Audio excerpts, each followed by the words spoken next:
Hi, this is Dr. Adam Silberman from the Center for Health and Wellbeing.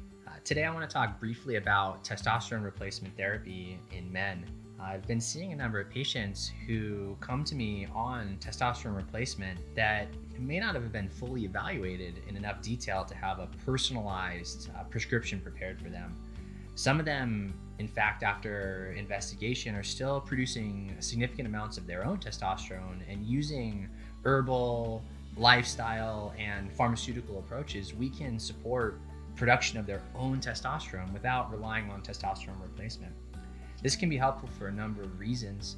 Maintaining a man's endogenous testosterone production for as long as possible gives us the opportunity to utilize the testosterone replacement at a later and later period, allowing for a decrease in risk and an increase in functionality of that therapy.